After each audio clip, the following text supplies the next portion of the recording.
Pratima Bharti and welcome to my channel. Today in this video I am going to share with you in spite of or despite. दोस्तों आज के इस video में मैं आपको बताने जा रही हूँ in spite of और despite के बारे में। तो देखते हैं कैसे इनका यूज किया जाता है, किस सिचुएशन में आप in spite of और despite का यूज करोगे। दोस्तों in spite of का सिचुएशन ये है, जैसे मान लो कि किसी व्यक्ति के पास कार है लेकिन वो व्यक्ति रोज ऑफिस बस से जाता है और आप कह रहे हो कि उसके पास कार होने के बावजूद वो फिर भी ऑफिस कैसे जाता है, बस से जाता है। तो इस टाइप के सिचुएशन में दोस्तों आप यूज करोगे इन स्पाइट ऑफ का।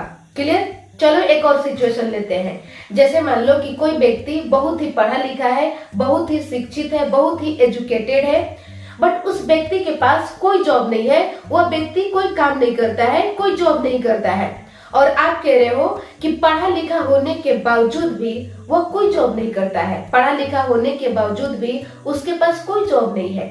तो इस सिचुएशन में दोस्तों आपको यूज करना है इन स्पाइट ऑफ का। क्लियर?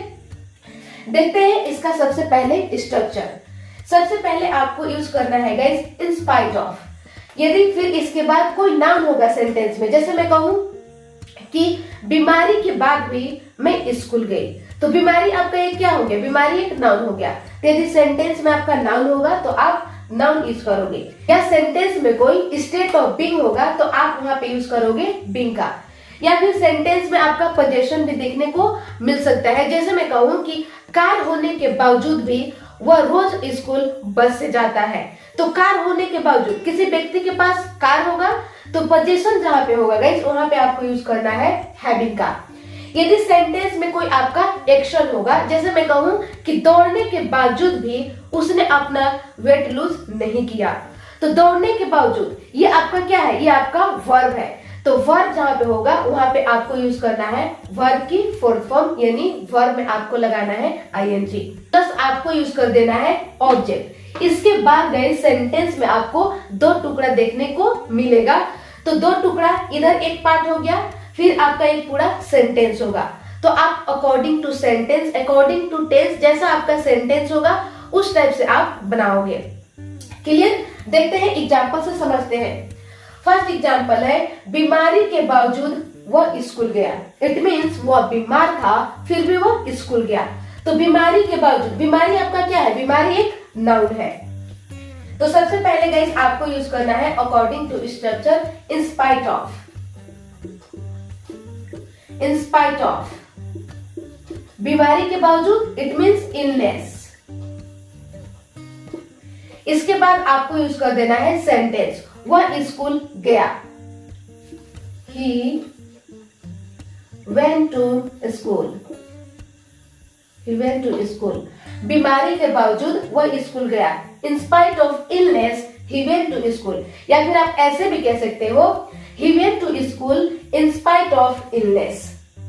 अगला एग्जाम्पल है एक अच्छा टीचर होने के बावजूद वह नहीं पढ़ाता है। इट मीन्स कि वह एक बहुत ही अच्छा टीचर है फिर भी वह नहीं पढ़ाता है। अच्छा टीचर होने के बावजूद वह नहीं पढ़ाता है। तो सबसे पहले गाइस आपको अकॉर्डिंग टू स्ट्रक्चर आपको यूज कर देना है इन स्पाइट ऑफ।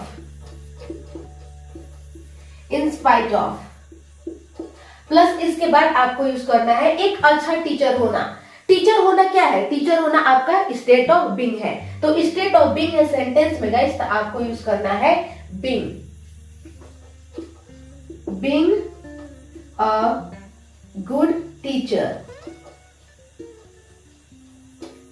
एक अच्छा टीचर होने के बावजूद in spite of being a good teacher वह नहीं पढ़ाता है। He doesn't teach.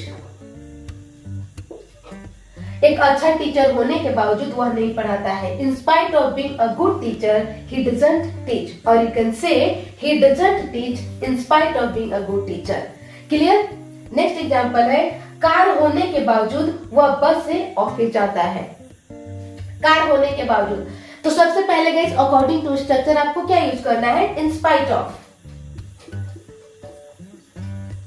In spite of इसके बाद कार होने के बावजूद, किसी के पास कोई कार होगा तो कार होना क्या है, स्टेट ऑफ पोजीशन है। तो पोजीशन आपका सेंटेंस में है गाइस, तो आप यूज करोगे having. In spite of having a car, having a car, car होने के बावजूद in spite of having a car वह बस से ऑफिस जाता है।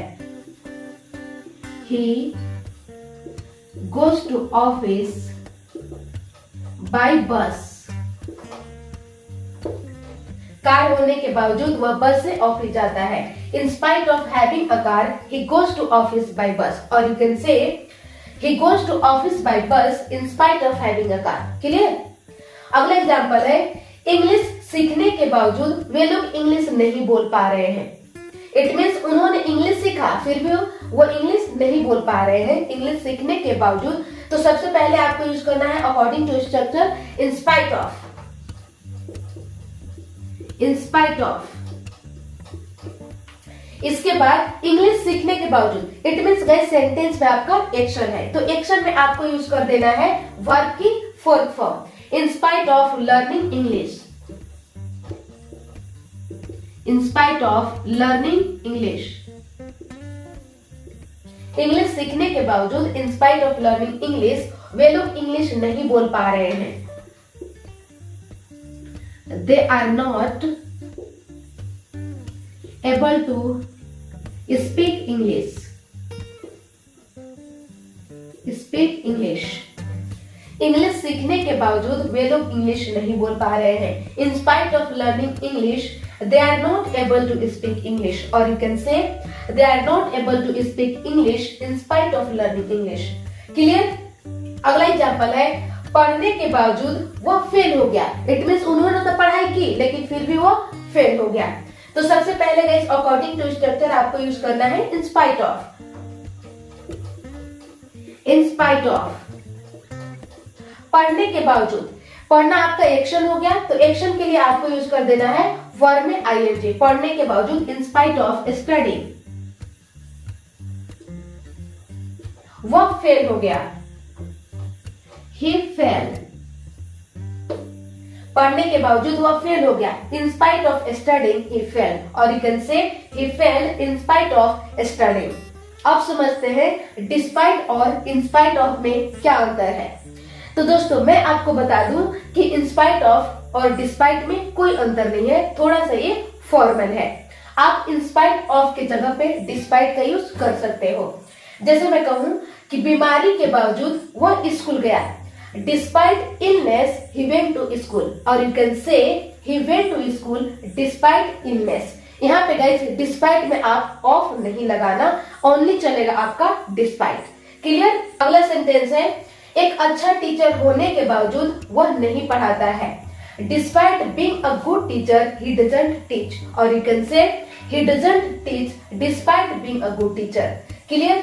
अगला एग्जांपल है, कार होने के बावजूद वह बस से ऑफिस जाता है। Despite having a car he goes to office by bus, और you can say he goes to office by bus despite having a car. Clear? अगला एग्जांपल है, इंग्लिश सीखने के बावजूद वे लोग इंग्लिश नहीं बोल पा रहे हैं। Despite learning English they are not able to speak English, और you can say they are not able to speak English despite learning English. Clear? अगला एग्जांपल है, पढ़ने के बावजूद वो फेल हो गया। डिस्पाइट स्टडीइंग ही फेल, और you can say he fail despite studying. Clear? तो ये हो गया गाइस आपका इन स्पाइट ऑफ और डिस्पाइट। तो बस दोस्तों आज के लिए इतना ही, मिलते हूँ नेक्स्ट वीडियो में। और ये वीडियो आपको समझ में आया हो तो आप इन स्पाइट ऑफ और डिस्पाइट से कमेंट सेक्शन में सेंटेंस बनाकर जरूर लिखें। Thank you.